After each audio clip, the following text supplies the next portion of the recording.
Hello everyone and welcome to PW only IAS. दोस्तों, स्वागत है आप सभी का science editorial of the week में, जहां पर हम डिस्कस करते हैं खूब सारा साइंस। तो हम लोग 26 अक्टूबर से लेके 1 नवंबर तक के इम्पॉर्टेंट साइंस एंड टेक के आर्टिकल्स को समझें। उससे पहले आप लोगों के लिए एक छोटा सा question.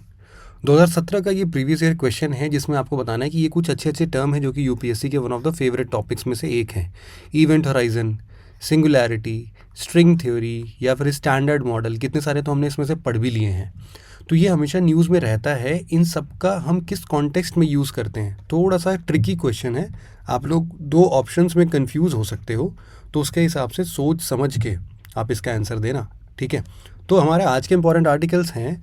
First, satellite based giga fibre service. ये एक्चुअल में जियो ने स्टार्ट किया है। तो आखिरकार ये है क्या, उसके बारे में थोड़ा डिटेल में हम एक बार पढ़ने की कोशिश करेंगे। उसके बाद दूसरा आर्टिकल हमारा ल्यूनर डस्ट से है। अभी जो हमारा चंद्रयान 3 अभी मिशन गया था ना, तो वो जहाँ पर लैंड कर रहा था वहाँ पर एक एनोमली दिखी है, या फिर ऐसा बोल दीजिए कि उसको एक नाम दिया जा रहा है जिसका नाम है इजेक्टा हेलो। तो आखिरकार ये है क्या, इसको एक बार थोड़ा सा डिटेल में समझेंगे। उसके बाद क्लाउड सीडिंग के दो टाइप्स के बारे में पढ़ेंगे। एक हाइग्रोस्कोपिक है और दूसरा एक और टाइप है।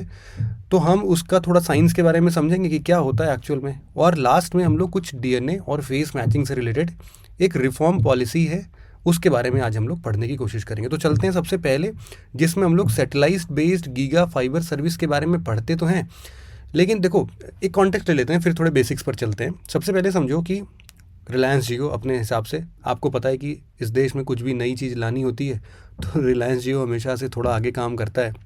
भले बाद में सर्विस थोड़ी इधर उधर हो जाती है ना। तो 4G नेटवर्क पर भी यूट्यूब नहीं चल पाता है, व्हाट्सएप पे मैसेज नहीं जा पाते हैं, but still they are trying their best. और यहाँ पर इन्होंने एक गीगा फाइबर सर्विस का इस्तेमाल करने की कोशिश की। अब ये गीगा फाइबर सर्विस जो है, ये यूजुअली ऐसे स्पेस में जा रहा है जहाँ पर हम लोग बेसिकली उसको ऐसा ज्योग्राफी बोल सकते हैं जो कि इनएक्सेसिबल है। मतलब कि वहाँ पर इजीली हम लोग वायर्ड सिस्टम या फिर फाइबर ऑप्टिक्स इन सबको नहीं पहुँचा सकते। तो ऐसे रीज़न में अगर हमें एक हाई स्पीड ब्रॉडबैंड सर्विस देने की ज़रूरत है, तो उसके लिए ये यूज़ हो रहा है गीगा फाइबर सर्विस, ठीक है। तो गीगा फाइबर सर्विस में ना एक्चुअल में हम लोग सीधे जो हमारा कनेक्शन है वो सैटेलाइट से रहता है। अब आपको भी पता है कि सैटेलाइट जब हमारे पास ऊपर अर्थ के ऊपर लगा हुआ है, तो वहाँ से उसकी एक्सेसिबिलिटी लगभग हर रेंज में उस डिफ़िकल्ट टेरेन में भी होगी, है ना। और सैटेलाइट चूँकि रोटेट कर रहा होगा तो और भी अच्छी से हो जाएगी। लेकिन एक्चुअल में इन सब चीज़ों को हम पढ़ते तो हैं।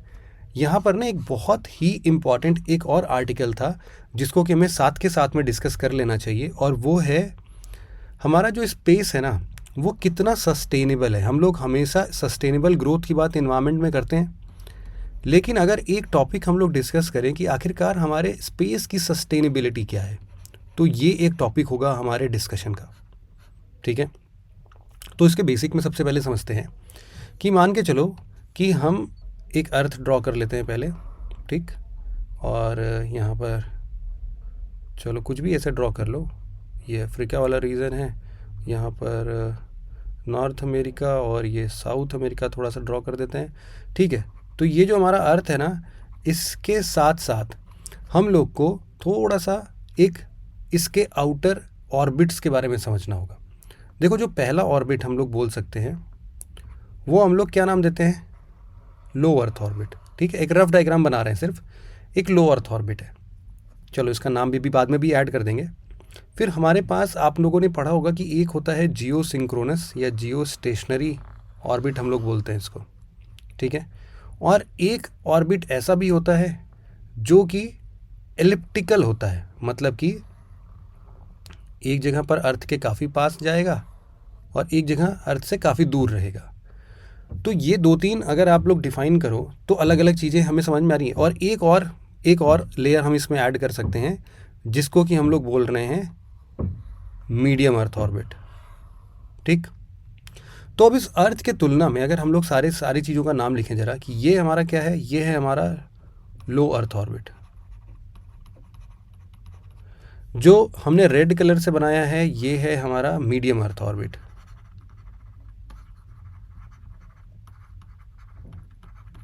और इसके बाद एक हमने बनाया था ये हाई अर्थ ऑर्बिट HEO, मतलब LEO, MEO और HEO नहीं लिखते, इसको हम ऐसा लिख लेते हैं कि ये है हमारा हाई लेकिन एलिप्टिकल ऑर्बिट, ये डन है।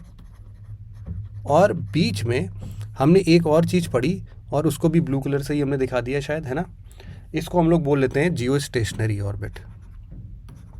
इन सब का आपको वो पता है कितने डिस्टेंस पर ये सब मिलते हैं? देखो सिंपल कर देते हैं इसको। जो लो अर्थ ऑर्बिट है ना वो लेस देन 2000 किलोमीटर की हाइट तक में मिलता है। फिर इसके बाद जियो स्टेशनरी ऑर्बिट जो होता है वो अप्रॉक्सीमेटली कहीं ना कहीं 36,000 किलोमीटर की हाइट पर होता है। इसी तरीके से जो हमारा हाईली एलिप्टिकल ऑर्बिट होता है वो एक जगह तो चलो 2000 से कम पर भी हो सकता है, लेकिन दूसरे साइड में अगर हम लोग आएंगे तो ये कहाँ तक एक्सटेंड होता है? मोर देन 40,000 किलोमीटर, मतलब 2000 से 40,000। मतलब यहाँ पर अगर आप रह रहे हो तो दिस इज़ 2000 किलोमीटर अप्रॉक्सीमेटली, और जब इससे दूर जा रहे हो तो दिस हाई राई, मतलब सबसे दूर वाला पॉइंट, जैसे हम लोग मून और अर्थ के चक्कर के अराउंड में पेरीजी एपोजी पढ़ते हैं ना, वैसे ही समझ लो। तो ये वाला कंडीशन हो गया। अब इसमें हमने एक अभी तक जिसको डिफाइन नहीं किया है वो है मीडियम अर्थ ऑर्बिट, क्योंकि यही आज सबसे इंपॉर्टेंट है हमारे लिए। ये जो मीडियम अर्थ ऑर्बिट है ये बेसिकली बच्चों ये आता है हमारा अप्रॉक्सीमेटली, आप ऐसा बोल सकते हो कि 2000 से ज़्यादा, मतलब कि लो अर्थ ऑर्बिट से ज़्यादा। और ये 36,000 जो लिखा है इसको थोड़ा सा इसको कम कर लेते हैं, अप्रॉक्सीमेटली 32,000 किलोमीटर लिख लेते हैं। 2000 किलोमीटर से 32,000 किलोमीटर का जो ये रेंज है ना, ये है हमारा मीडियम अर्थ ऑर्बिट। तो मीडियम अर्थ ऑर्बिट भी हमें बहुत अच्छे अपॉर्चुनिटीज़ प्रोवाइड करता है। कैसे अपॉर्चुनिटीज़ प्रोवाइड करता है कि आज के टाइम पर ना बहुत सारे ऐसे सैटेलाइट्स वगैरह जो हम लोग ड्रॉप कर रहे हैं वो मीडियम अर्थ ऑर्बिट में कर रहे हैं। कहीं कहीं इसमें तो ये भी फैसिलिटी मिलती है कि आपको जियो स्टेशनरी सैटेलाइट जैसा कुछ मिल जाता है मीडियम अर्थ ऑर्बिट में ही, लगभग उसका 22,400 किलोमीटर के ऊपर, मतलब आपको 36,000 किलोमीटर पर नहीं जाना है, 22,400 किलोमीटर पे एग्जैक्टली जियो स्टेशनरी नहीं होता है, थोड़ा सा पास। अब देखो जो अर्थ के ऑर्बिट्स, मतलब जितना पास अर्थ का ऑर्बिट रहेगा और उस पर सैटेलाइट अगर हम लोग डाल रहे हैं तो वो वाला सैटेलाइट अर्थ की उतनी तेज़ी से चक्कर लगाएगा। मतलब कि अगर लो अर्थ ऑर्बिट में हम कोई भी सैटेलाइट ड्रॉप करते हैं ना तो इसकी रेंज एक बार अर्थ का चक्कर लगाने से वो 2 आवर से लेके 12 आवर के बीच में होता है, लगभग। मीडियम अर्थ ऑर्बिट का ऑन एन एवरेज आप 12 आवर ले सकते हो कि 12 ही घंटे में मीडियम अर्थ ऑर्बिट हमारा अर्थ का एक चक्कर लगा लेता है। इस तरीके से जियो स्टेशनरी जो होते हैं वो तो भाई फिर ऑब्वियस सी बात है पूरा 24 घंटे के आसपास का टाइम लेते हैं अर्थ का चक्कर लगाने के लिए। तो ये तो अब हमने जो बेसिक ये ऑर्बिट्स की बात की है, इसको कनेक्ट करते हैं स्पेस के सस्टेनेबिलिटी से। देखो आप लोग ये बात मानते हो कि हमारा स्पेस जो है वो भी कहीं ना कहीं फाइनाइट ही है, मतलब जो अर्थ के चारों तरफ का स्पेस है हमारा वो भी फाइनाइट है। और अगर उस फाइनाइट स्पेस, अब हम इनफाइनाइट की क्यों नहीं बात कर रहे हैं? इनफाइनाइट करेंगे तो यार दूसरे प्लैनेट के ऑर्बिट में घुस रहे हैं ना हम लोग, हम अर्थ के ऑर्बिट की स्पेस की बात कर रहे हैं, 36,000 किलोमीटर 40,000 किलोमीटर के ऊपर वाली। तो ये एक डेफिनेट या फिर फाइनाइट स्पेस है जिसको कि दिन पर दिन हम लोग क्राउडेड बनाते जा रहे हैं। मानते हो इस बात को आप लोग? तो इसीलिए ये बोल रहे हैं ना कि देखो अब हम लोग को मैपिंग करने की ज़रूरत है। मैपिंग नहीं किया ना कि कौन सा सैटेलाइट कहाँ पर जाना चाहिए तो बहुत प्रॉब्लम आ जाएगा। अगर एक डेटा के अनुसार बात करूँ मैं तो मई 2021 तक हमारे पास इस पूरे स्पेस में मोर देन 4,000 सैटेलाइट्स ऑलरेडी हो चुके हैं। आप बोलोगे सर इतना बड़ा स्पेस है, 4,000 सैटेलाइट आ ही गया तो क्या दिक्कत है? अभी तो देखो कोई दिक्कत नहीं आ रही है, लेकिन ये जो 4,000 सैटेलाइट्स हैं ना, इनके कौन कौन से रेंज में आप बात कर सकते हो? तो ये अलग अलग तरीके से हो सकते हैं। कभी किसी को अगर साइंस के फील्ड में कुछ एक्सप्लोर करना है, साइंस एंड एक्सप्लोरेशन में, तो वो भी इसको ले सकता है, इन सैटेलाइट्स का यूज़ कर रहे हैं। बहुत बार हम लोग इन्वायरमेंट को मॉनिटर करने के लिए, इन्वायरमेंट मॉनिटरिंग के लिए आप ऐसा बोल सकते हो, इन्वायरमेंट मॉनिटरिंग एक पॉइंट है जहाँ पर हम लोग सैटेलाइट का यूज़ करते हैं। फिर सबसे इम्पॉर्टेंट हमारा सर्विलांस सिस्टम जो होता है पूरा, या फिर मिलिट्री सर्विलांस बोल सकते हो आप लोग इसको, यहाँ पर भी अच्छा खासा यूज़ कर लेते हैं हम लोग। इसके बाद बहुत बार आपको पता है नाविक, अभी हमने कुछ दिन पहले भी पढ़ा था, तो नेविगेशन पर्पस से भी इन सैटेलाइट्स का यूज़ हम लोग करते हैं। फिर इसके बाद हम लोग कभी कभी रिसर्च एंड डेवलपमेंट के लिए भी यूज़ कर लेते हैं, और कभी कभी हम लोग डिज़ास्टर रिस्क रिडक्शन के लिए मतलब डिज़ास्टर मैनेजमेंट के लिए भी यूज़ कर लेते हैं। कभी कभी हम लोग इसको ब्रॉडबैंड जैसे भी यूज़ करते हैं, तो सैटेलाइट ब्रॉडबैंड के हिसाब से भी यूज़ हो जा रहा है। और इसके अलावा हम लोग बहुत बार क्या यूज़ करते हैं इसको, मिसाइल वार्निंग सिस्टम के तौर पर, कि भाई अगर किसी ने कभी ज़िंदगी में आगे मिसाइल कभी अच्छा खासा ICBM टाइप का अगर लगा दिया, तो मिसाइल वार्निंग सिस्टम हमें मिल जाएगा इससे कि हमारे एरिया में, हमारे रेंज में कोई एक मिसाइल बहुत तेज़ी से अप्रोच कर रहा है। तो इन सब चीज़ों के लिए हम लोग सैटेलाइट का इस्तेमाल करते जा रहे हैं। तो अब स्पेस की सस्टेनेबिलिटी की ज़रूरत पड़ रही है। तो ये जो सस्टेनेबिलिटी की ज़रूरत पड़ रही है, ये हमारी नीड ऑफ द आवर क्यों है? देखो क्या हो रहा है कि हमें अपना स्पेस पीसफुल पर्पस के लिए चाहिए। हम वहाँ पर लड़ाई या फिर ऐसा कुछ वॉर नहीं करना चाहते हैं। और प्लस जिस चीज़ के लिए हम लोग अभी भी काम कर रहे हैं कि भाई सोशियो इकोनॉमिक बेनिफिट अभी भी मिल रहा है और वो आगे भी चल के मिलता रहे हमें हमेशा। लेकिन अगर मैं आपको एक ग्राफ ड्रॉ करके समझाऊँ तो आप इस पर ज़रा ध्यान देना कि अगर मैं इस टाइम पर वाई एक्सिस पर नंबर ऑफ सेटेलाइट ले लेता हूँ और इस स्केल पर मैं टाइम ले लेता हूँ, तो जिस हिसाब से टाइम बढ़ता जा रहा है, मान लो हमने 1960s से इसको स्टार्ट किया, 1960s 70s 80s 90s, ये 2000 आ गया, फिर ये 2010 आ गया, फिर ये 2020 आ गया। तो और यहाँ पर अगर हम लोग 1000 में सेटेलाइट्स ले लेते हैं कि ये भाई ये 1000 सेटेलाइट है, ये 2000 सेटेलाइट है, 3 4 5, तो इस पे आप लोग क्या देखोगे कि जो 60s से धीरे धीरे करके सैटेलाइट जब हमने लॉन्च करना स्टार्ट किया तो 2000 तक कुछ खास थे नहीं, लेकिन 2000 के बाद से एक शार्प राइज देखने को मिल रहा है और अभी फ़िलहाल हम लोग यहाँ पर कहीं पहुँच चुके हैं। तो जो ग्राफ है ना, एक्चुअल में यही बता रहा है कि यार ये बिल्कुल एक्सपोनेंशियल ग्रोथ है हमारे सैटेलाइट्स का, और हम लोग आगे अभी फ़िलहाल। और एक चीज़ देखो कि अभी तक अप्रॉक्सीमेटली, अगर आप लोग बोलते हो कि अप्रॉक्सीमेटली 200 कंट्रीज़ हैं, अभी तो सारे के सारे डेवलप्ड नहीं, उसमें से सिर्फ 80 कंट्रीज़ के ही सैटेलाइट्स अभी तक लॉन्च हुए हैं, बाकी सारे भी आ गए। तो और इन सब के साथ भी आप देखो कि कितना ज़्यादा केवल ये पोर्शन ही नहीं, मतलब नंबर ऑफ सैटेलाइट्स ही नहीं, फ्यूचर में अगर आप बात करोगे तो ऐसे बहुत सारे पोर्शंस हैं।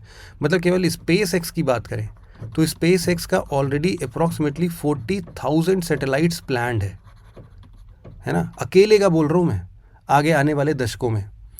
तो फिर इतना ज़्यादा जब एक कंपनी लगा रहा है तो कितना एक्सपोनेंशियल बढ़ेगा, आपको भी समझ में आ रहा होगा अब, है ना। तो देखो अब इसके लिए हमारे पास चैलेंजेस क्या क्या हैं, चैलेंजेस नोट डाउन कर लेते हैं फटाफट से, आप लोग भी चाहो तो कॉपी में इसको लिख सकते हो। सबसे पहला चैलेंज जो है ना वो है हमारा स्पेस जंक, कि चलो सैटेलाइट तो हम सोशियो इकोनॉमिक पर्पस के लिए, पीसफुल पर्पस के लिए यूज़ कर रहे हैं, लेकिन जो स्पेस जंक है या फिर जिसको हम लोग बोलते हैं, ये है हमारा ऑर्बिटल डेब्रिस, है ना, ये जो कूड़ा करकट इकट्ठा हो रहा है, या फिर इनको हम लोग डीफंक्ट सैटेलाइट भी बोलते हैं। तो ये जो डीफंक्ट सैटेलाइट वगैरह सब यूज़ हो रहा है, इन सब का धीरे धीरे नंबर बढ़ता जा रहा है।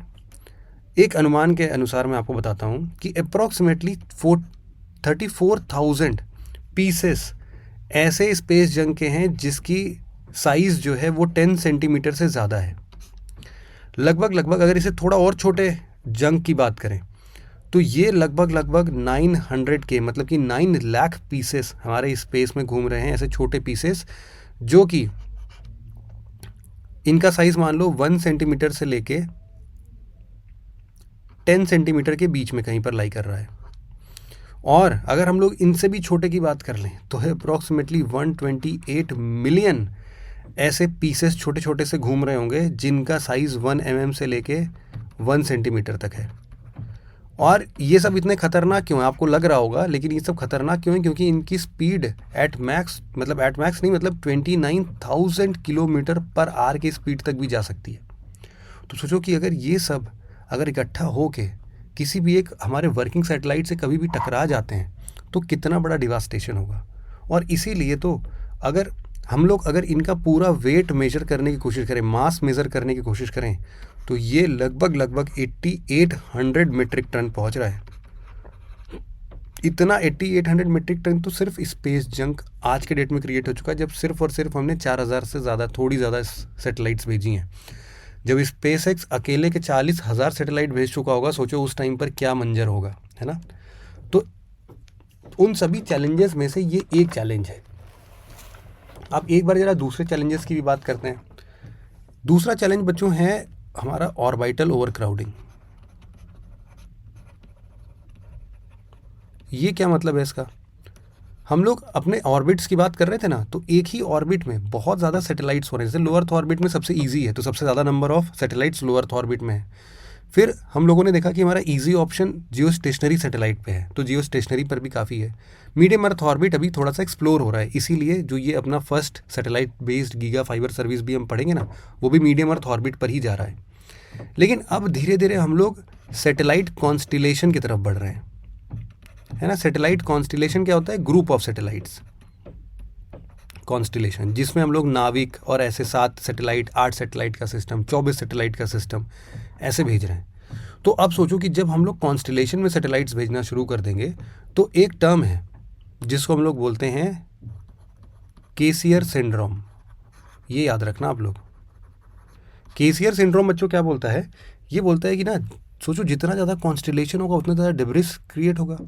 एक भी डिब्रिस अगर आपके एक फंक्शनिंग सैटेलाइट से जा टकराया, तो सोचो ये तो पता नहीं कितने हज़ारों टुकड़ों में ये और टूट जाएगा, और ऐसे करते करते ये किसी और से टकराएगा, इसके टुकड़े टुकड़े कितने से और टकराएंगे, तो एक चेन रिएक्शन बन जाएगा पूरा। इसी चेन रिएक्शन को हम लोग केसियर सिंड्रोम बोलते हैं, केसियर सिंड्रोम, है ना। एक प्रॉब्लम जो चैलेंज हम लोग और फेस कर रहे थे, वो तीसरा चैलेंज आप लोग समझ लीजिए स्पेस सिक्योरिटी को लेके है, कि जैसे जैसे हम लोग आगे इतने सैटेलाइट्स वगैरह छोड़ रहे हैं, इतना क्रूशियल इन्फॉर्मेशन उस पर सब कुछ बेस्ड है, तो आज के डेज पर हमारी मिलिट्री सर्विस हैं या फिर जो भी दूसरे डिपार्टमेंट्स हैं, वो काफ़ी तेज़ी से अपनी कैपेबिलिटीज़ यहाँ पर डेवलप कर रहे हैं। लेकिन इनको डिसरप्ट करना भी उतना ईजी हो जा रहा है। तो हमारा जो सिक्योरिटी है वो अब और ज़्यादा हैम्पर करेगा अगर किसी ने हमारे स्पेस के साथ छेड़छाड़ कर दी। मतलब कि 2 देशों की लड़ाई हो और स्पेस में किसी एक दूसरे की सैटेलाइट पर अगर हम लोगों ने एंटी सैटेलाइट दागना स्टार्ट कर दिया, तब तो फिर बहुत दिक्कत हो जाएगी। इसको ए सैट बोलते हैं, एंटी सैटेलाइट। एंटी सैटेलाइट वैसे तो देखो पीसफुल पर्पस के लिए भी यूज़ होता है, अपना देश अपना ही सैटेलाइट तोड़ने के लिए। जब वो मतलब काम का नहीं है तो उसको फिर घूमने से कोई मतलब नहीं है, तो वो कलेक्ट करने के लिए काम आता है। तो 1959 के तहत मतलब वहाँ से लेके आज तक अप्रॉक्सीमेटली ऐसे 70 ए सैट हम लोग भेज चुके हैं। हम लोग में कौन कौन आ रहा है? एक तो आ रहा है यूएसए, एक आ रहा है रशिया, एक आ रहा है चाइना, और अपना इंडिया भी है।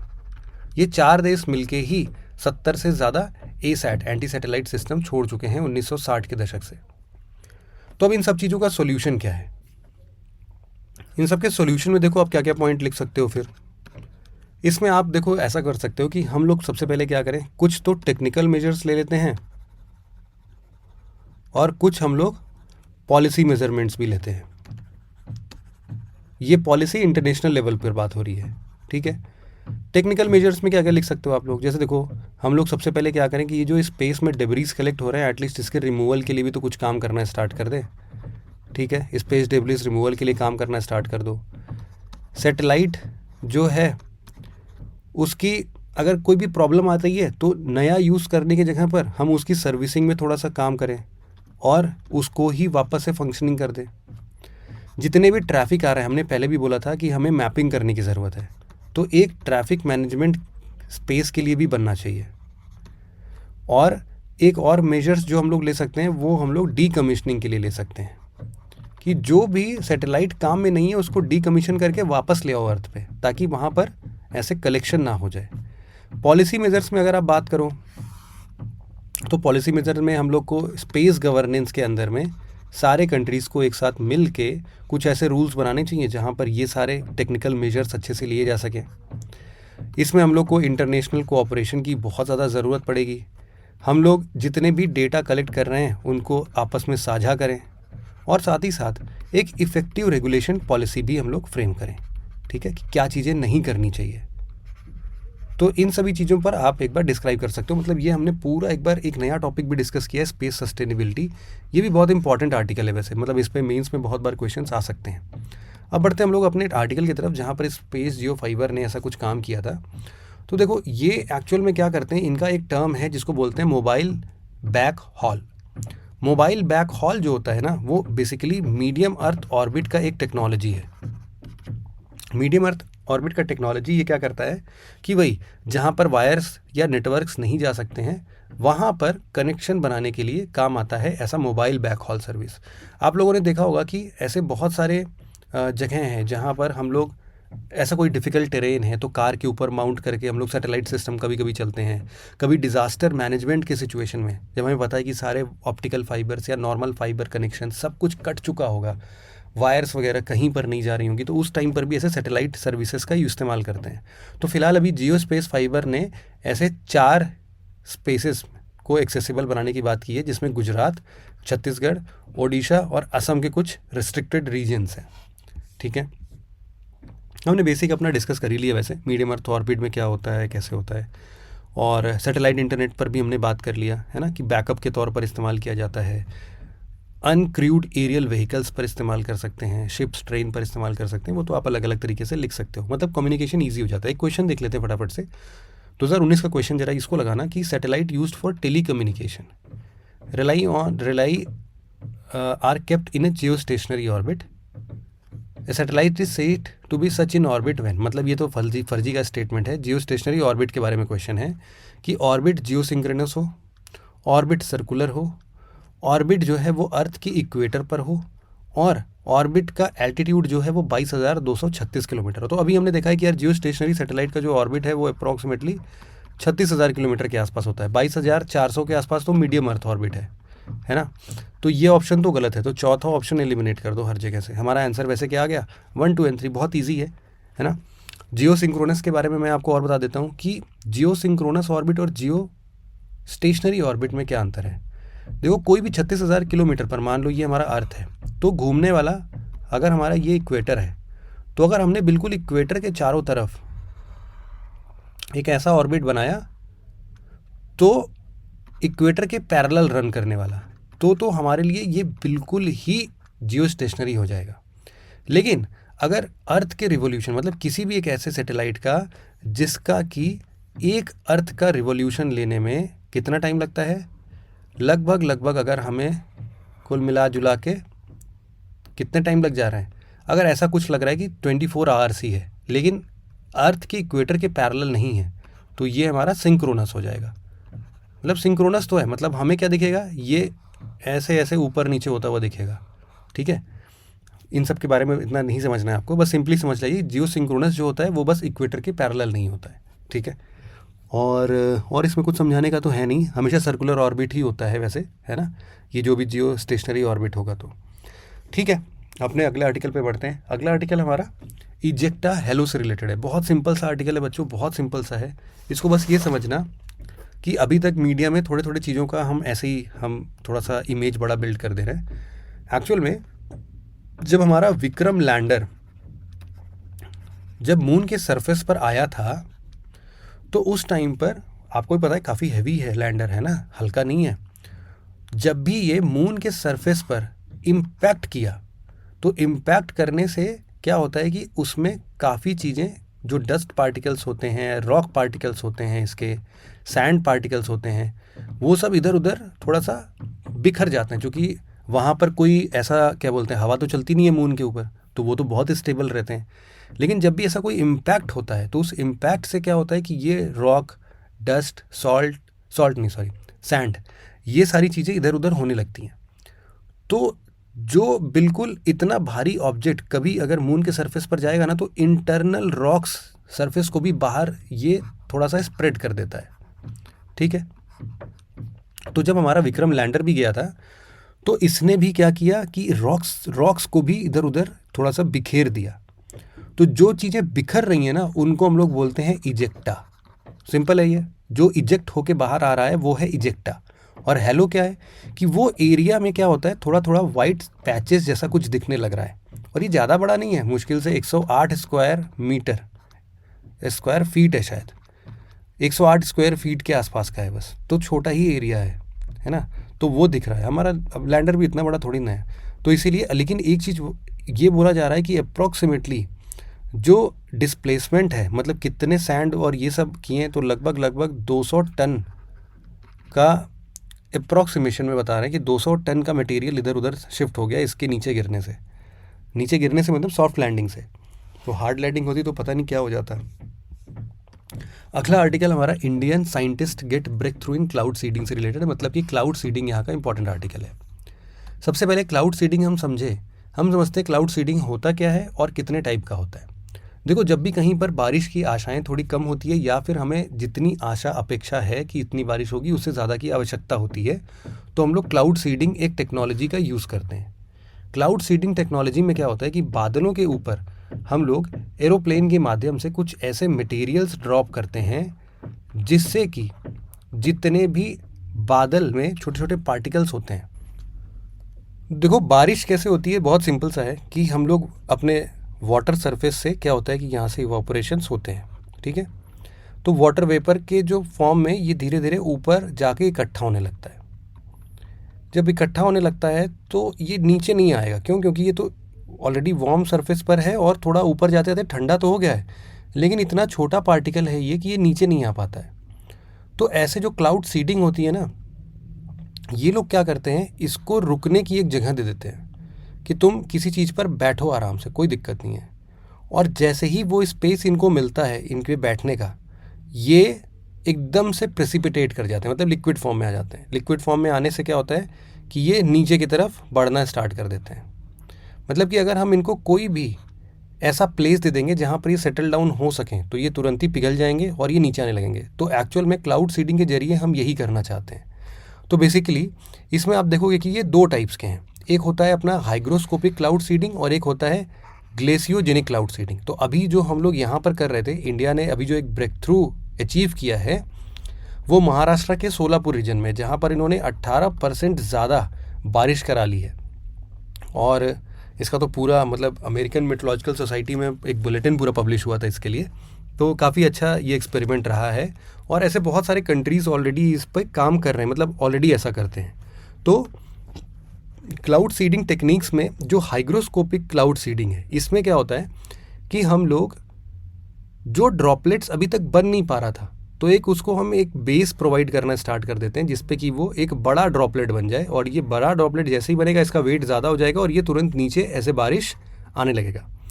ग्लेशियोजेनिक क्लाउड सीडिंग में क्या करते हैं हम लोग कि हम कुछ ऐसा मटेरियल वहाँ पर डालते हैं जिससे कि जो अभी वाटर वेपर है वो एकदम से ठंडा होके आइस प्रोडक्शन जैसा कुछ करे, मतलब आइस के फॉर्म में बन जाए। और जैसे ही आइस बनेगा तो भी ये एक इकट्ठा हो जा रहा है ना, और ये भी नीचे आने के लिए बिल्कुल तैयार हो जाएगा। तो ग्लेशियोजेनिक क्लाउड सीडिंग में हम लोग क्या करते हैं, आइस प्रोडक्शन को ट्रिगर करते हैं कि सुपर कूल्ड क्लाउड है उनका प्रेसिपिटेशन करा देते हैं। और जो हाइग्रोस्कोपिक क्लाउड होते हैं वो रिलेटिवली थोड़े वार्मर क्लाउड्स होते हैं, लेकिन उनका हम लोग ड्रॉपलेट फॉर्मेशन इतना तेज़ी से कराते हैं कि लिक्विड ज़्यादा बड़ा हो जाता है और वो ड्रॉप करने लगता है, ठीक है। तो इसमें हम लोग ग्लेशियोजेनिक में क्या यूज़ कर लेते हैं, ड्राई आइस जैसा कुछ सामान यूज़ कर लेते हैं, सिल्वर आयोडाइड यूज़ कर लेते हैं, सॉलिड कार्बन डाइऑक्साइड यूज़ कर लेते हैं, ठीक है। और यहाँ पर अगर हम लोग बात करते हैं हाइग्रोस्कोपिक क्लाउड में, तो अभी हम लोगों ने calcium chloride particles, calcium chloride मतलब नमक जैसा ही कुछ पार्टिकल है। अगर सोडियम क्लोराइड होता तो हमारा स्टेबल सॉल्ट हो जाता, ये सोडियम की जगह कैल्शियम क्लोराइड है, CaCl है, ठीक है। तो इसने रेनफॉल करा दिया फ़िलहाल। तो इसके बेनिफिट क्या हो सकते हैं, विंटर स्नोफॉल बढ़ाना है या फिर नेचुरल वाटर सप्लाई को कभी सप्लीमेंट करने की, भाई नदियों में पानी कम बह रहा है तो उन सभी टाइम पर क्लाउड सीडिंग हम लोग करा सकते हैं।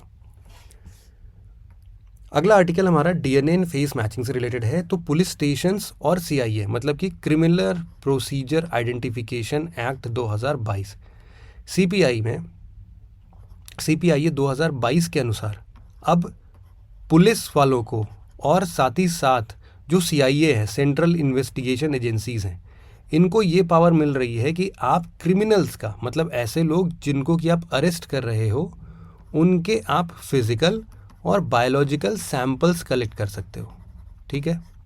लेकिन अब ध्यान देना कि बायोलॉजिकल सैंपल और फिजिकल सैंपल कलेक्ट करने से बहुत सारी चीज़ें चैलेंज हो रही हैं।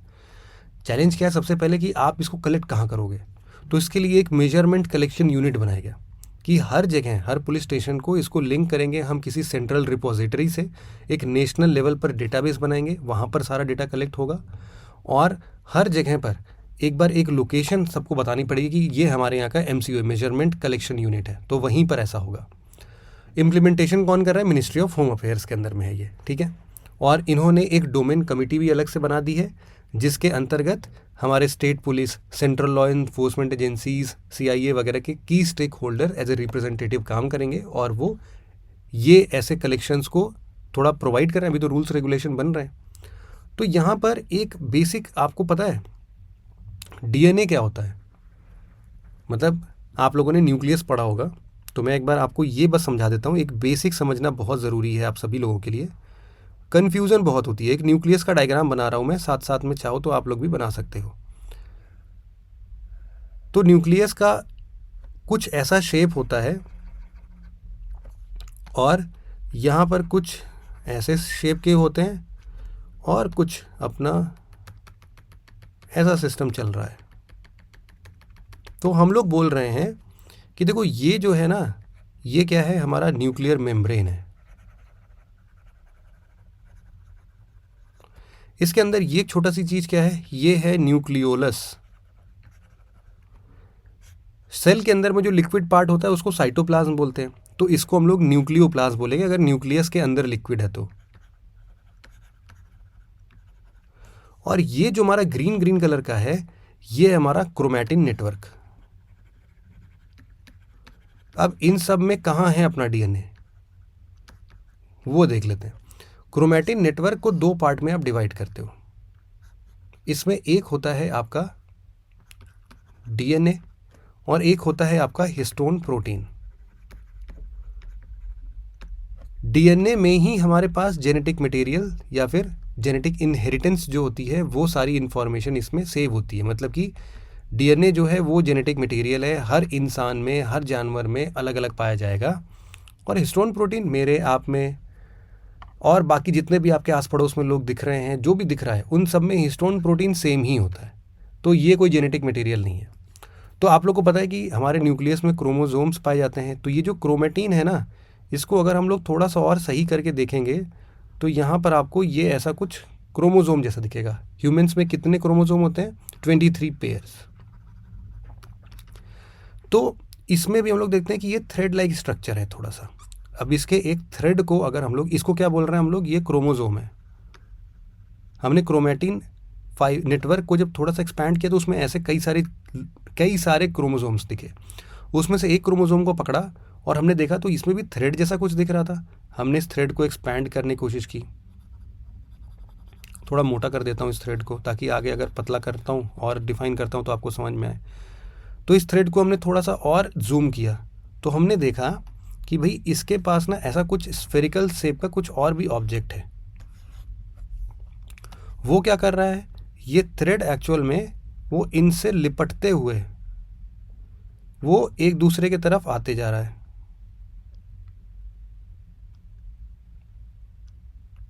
ऐसे चल रहा है।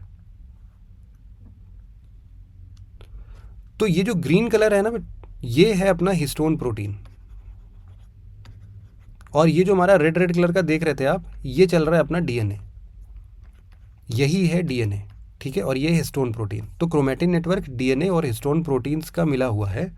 और DNA is thread like structure. अगर हम इसको थोड़ा सा और जूम इन करते हैं तो हम लोग को कुछ ऐसी चीज़ें देखने को मिलती हैं, ठीक है। ये है हमारा प्रॉपर DNA। अब जीन क्या होती है? तो कोई भी एक सेगमेंट ऑफ DNA जिसको कि कोई एक हमारा ट्रेट डिफाइन कर रहा है, ठीक है। अगर कोई एक पोर्शन ऑफ DNA है जो कि हमारा एक ट्रेट डिफाइन कर रहा है, मान लो हमारे आंखों का कलर काला है तो काले इसके वजह से है, तो इस सेगमेंट को हम लोग बोलेंगे जीन। जीन ही एक ऐसा चीज़ है जो कि क्या लेके चलता है? इनहेरिटेंस। जो भी हम लोग को अपने पेरेंट्स से कैरेक्टर्स इनहेरिटेंस में मिला है, जो ट्रेट्स मिले हैं, उनको ये होल्ड करता है जीन, ठीक है। तो ये अब सारी चीज़ें याद रहेंगी अब आपको। एक क्वेश्चन लगा देते हैं फटाफट से आज कि DNA फिंगरप्रिंट बहुत कॉमन पावरफुल टूल हो चुका है जिससे कि हम लोग पैटर्निटी को इस्टेब्लिश कर सकते हैं अगर कोई भी क्रिमिनल केस होता है, रेप का या कोई किसी असॉल्ट का केस होता है वगैरह वगैरह। रीजंस में ये तो असर्शन था, रीज़न में बोल रहे हैं कि अगर हमें हेयर के कुछ ट्रेसेस मिल जाएं, सलाइवा मिल जाए, ड्राइड सेमेन भी अगर मिलता है तो भी हम लोग DNA एनालिसिस कर सकते हैं। तो ऑब्वियस सी बात है, देखो सलाइवा में भी हमारे DNA प्रेजेंट्स होते हैं। मतलब यहाँ पर जो सेल्स होते हैं, सेल के अंदर भी आपका न्यूक्लियस होगा, उस न्यूक्लियस के अंदर भी आपके बॉडी के सारे पोर्शंस मौजूद होंगे। सिमिलरली ड्राइड सीमेन जो है वो भी ऐसे ही होगा। तो फिर ये असर्शन भी सही है और रीज़न भी सही है और करेक्ट एक्सप्लेनेशन भी है, इसका ए सही आंसर हो जाएगा। ठीक है, तो आज के डिस्कशन में इतना ही था। आशा करता हूँ आप लोग को पसंद आया होगा, काफ़ी चीज़ें समझ में आई होंगी। हमने कौन कौन से आर्टिकल्स देखे आज बच्चों? सबसे पहले हमने देखा था एक गीगा फाइबर नेटवर्क, बस इसके साथ साथ हमने स्पेस सस्टेनेबिलिटी को भी बहुत अच्छे से समझ लिया था, उसके सारे चैलेंजेस सॉल्यूशंस क्या हैं बात किया था। फिर उसके बाद हमने अपना अगला आर्टिकल देखा था ल्यूनर डस्ट और इजेक्टा हेलो के बारे में बात करिए। याद रखना इजेक्टा हेलो को रिफ्लेक्टेंस एनोमली भी बोलते हैं। ठीक है, क्या बोलते हैं? एक बार लिख देता हूँ, इसको आप लोग पढ़ना बहुत अच्छे से। इसको बोलते हैं रिफ्लेक्टेंस एनोमली। फिर हमने एक अपना अगला आर्टिकल पढ़ा क्लाउड सीडिंग के बारे में, और फिर उसके बाद हमने ये डीएनए एंड फेस मैचिंग के बारे में बात कर लिया। तो यही था आज के आर्टिकल में। Thank you very much for listening it very patiently friends. Have a nice day.